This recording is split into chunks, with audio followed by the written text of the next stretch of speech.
Roger Chillingworth had by this time approached the window and smiled grimly down. There is no law, no reverence for authority, no regard for human ordinances or opinions, right or wrong mixed up with that child's composition, remarked he, as much to himself as to his companion. I saw her, the other day, bath Peter the governor himself with water at the cattle trough in Springland. What, in heaven's name, is she? Is the imp altogether evil? Have she affections? Has she any discoverable principles of being? No, save the freedom of a broken law, answered Mr. Demestre, in a quiet way, as if he had been discussing the point within himself. Whether capable of good, I know not. The child probably overheard their voices, for, looking up to the window with a bright, but naughty smile of mirth and intelligence, she threw one of the prickly birds at the Rev. Mr. Demestre. The sensitive clergyman shrank with nervous dread from the light missile. Detecting his emotion, Pearl clapped her little hands in the most extravagant ecstasy. Hester Preeney likewise had involuntarily looked up, and all these four persons, old and young, regarded one another in silence, till the children laughed aloud, and shouted, "Come away, mother, come away, or yonder old black man will catch you. He has a good hold of Minister already. Come away, mother, or he will catch you. But he cannot catch little Pearl." So she drew her mother away, skipping, dancing, and frisking fantastically among the hillocks of the dead people, like a creature that had nothing in common with a bygone and buried generation, nor owned herself akin to it. It was as if she had been made afresh out of new elements, and must perforce be permitted to live her own life, and be a law unto herself without her eccentricities being reckoned to her for a crime. "There goes a woman," reasoned Roger Chillingworth, after a pause, "who, be her determined what they may, have none of that mysteries of hidden sinfulness which you deem so grievous to be borne.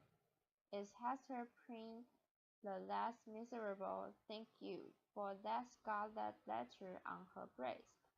"I do verily believe it," answered the clergyman. "Nevertheless, I cannot answer for her. There was a look of pain in her face which I could gladly have been spared a sight of. But still, methinks, it must needs to be better for the sufferer to be free to show his pain, as this poor woman Hester is, than to cover it up in his heart." There was another pause, and the phys- physi- and the physician began anew to examine and arrange the plans which he had gathered. "You inquired of me a little time ago," said he, at length, "my judgment as touching your health." "I did," answered the clergyman, "and would gladly learn it. Speak frankly, I pray you, be it for life or death." "Freely then, and plainly," said the physician, still busy with his plans, but keeping a wary eye on Mr. Demestre.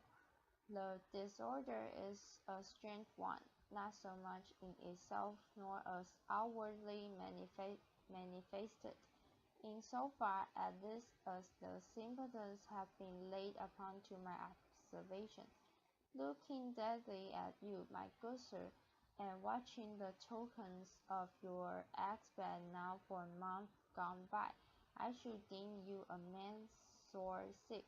It may be, yet not so sick but that an instructed and watchful physician might well hope to cure you. But I know not what to say. The disease is what I seem to know, yet know is not. You speak in riddles, learned sir, said the postminister, glancing aside out of the window. Then, to speak more plainly, continued the physician, and I crave pardon, sir, should it seem to require pardon, for this needful plainness of my speech. Let me ask your friends, as one having charge, under providence of your life and physical well-being, have all the operations of this disorder been verily laid open and recounted to me? How can you question it? Asked the minister. Surely it were child's play to call in a physician and then hide the sword.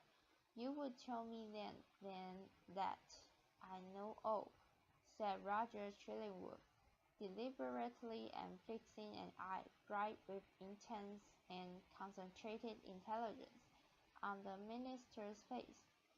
Be it so, but again, how to whom only the outward and physical evil is laid open, not oftentimes, but half the evil which he is called upon to cure, a bodily disease which we look upon as a whole and entire within itself, may after all be but a symptom of some alignment in the spiritual part.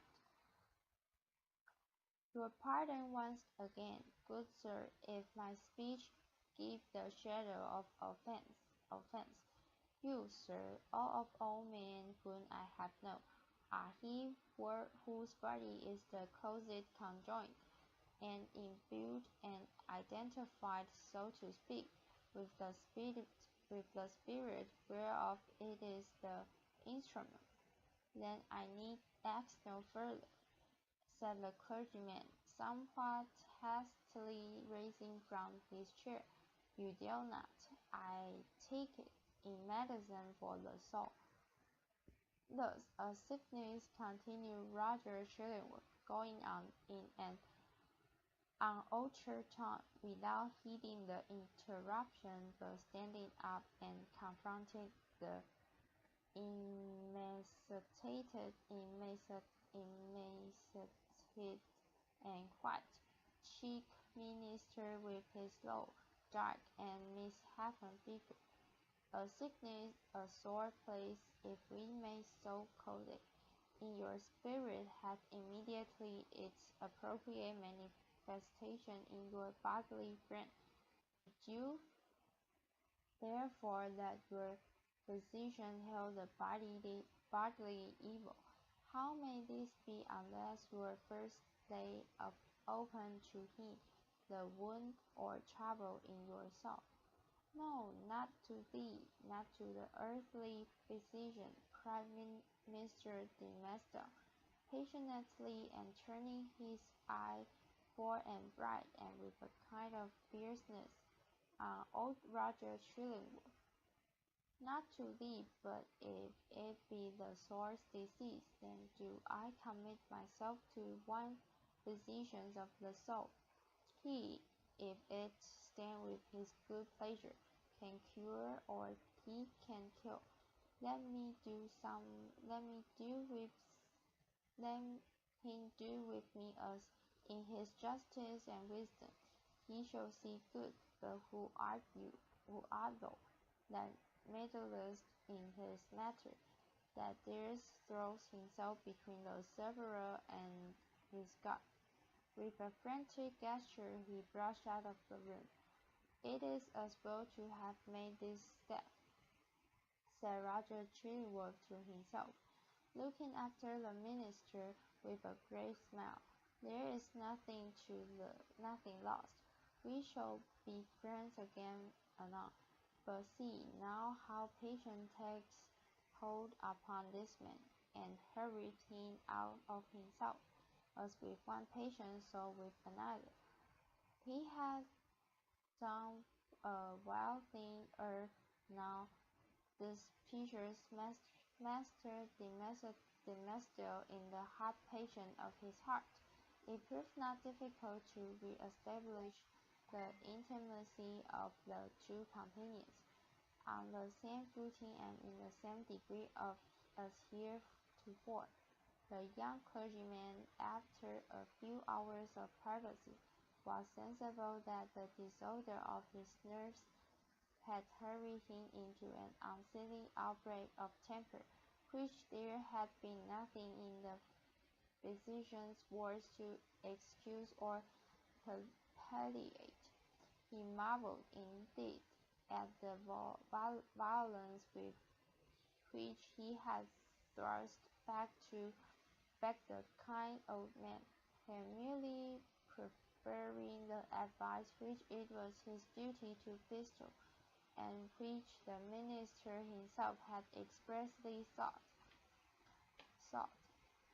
With these remorseful feelings, he lost no time in making the amplest apologies, and besought his friend still to continue the care which, if not successful in restoring him to health, had in all probability have been the means of prolonging his feeble existence to that hour. Roger Chillingworth readily assented, and went on with his medical supervision of the minister, doing his best for him in all good faith, but always quitting the patient's apartment at the close of the professional interview, with a mysterious and puzzled smile upon his lips. This expression was invisible in Mr. Demestiel's presence, but grew strongly evident as the physician crossed the threshold. "A rare case," he muttered. "I must needs look deeper into it. A strange sympathy betwixt soul and body. Were it only for the art's sake, I must search this matter to the bottom." It came to pass, not long after the scene above recorded, that the Reverend Mr. Demestiel, noonday, and entire unawares, fell into a deep slumber, sitting in his chair, with a large black letter volume open before him on the table. It must have been a work of vast ability in the somniferous school of literature. The profound depth of the minister's repose was the more remarkable, inasmuch as he was one of those persons whose sleep ordinarily is as light as fitful, and as easily scared away as a small bird hopping on a twig.